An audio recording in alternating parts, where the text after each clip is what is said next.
Moving on to the school situation, we just had all those big elections. Well, next fall, New York schools are going to look very different because of the federal program known as Race to the Top. The federal government handed out more than $4 billion to states that qualified by submitting plans to implement federal mandates. WENY TV's Joe Malillo spoke with 5 area school superintendents about their struggles to this point. Joe, do they believe a Race to the Top will work? Yes, they do, Renata, but it's not going to be easy.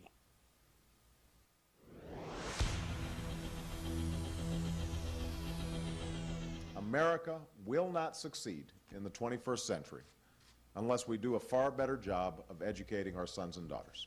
It's the centerpiece of President Barack Obama's educational reform. All right, here's the plan.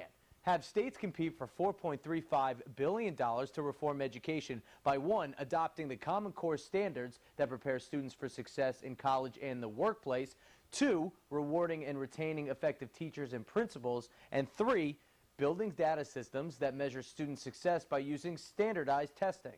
The problem started almost immediately, with New York State rescoring its tests to help qualify for the money. So we already took the exam, we passed the exam, and then all of a sudden they changed the cut scores. So it looked like schools were going backwards. It looked like we were losing ground. It looked like students were not achieving when in fact they actually were. We had a school that had a 95% proficiency rating in math and it went down to 52. How does that happen? New York was awarded $700 million, which was good.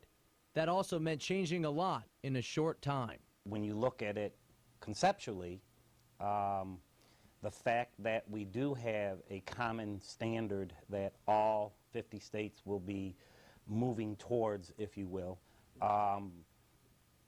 that's wonderful. I think the issue you run into is the implementation, and I think that's what we're all struggling with right now. In order to get the money, states had 2 years to not only implement the Common Core standards, a new way of teaching children, but also create a new teacher evaluation system amid budget problems. That we have to change how we teach and we have to change what we're teaching. There's just too many things going on right now. It was pushed. Do you feel it was pushed? Absolutely. It's the equivalent of changing a flat tire in a car that's moving at 60 miles an hour. That's what it feels like. The result? School districts are scrambling to get Race to the Top going, and they're running out of time. Next fall, all grades will be taught the Common Core standards, and the new teacher evaluation system starts. Southern Tier superintendents I talked to believe Race to the Top will work, but they feel educators needed to be more involved from the start. It's about timing, that so many of these issues regarding Race to the Top are converging at the same time. Teacher evaluation, the use of data, a new curriculum with not a lot of time to test. We truly do believe that the system has to change and be reformed. The problem is we're not at the table.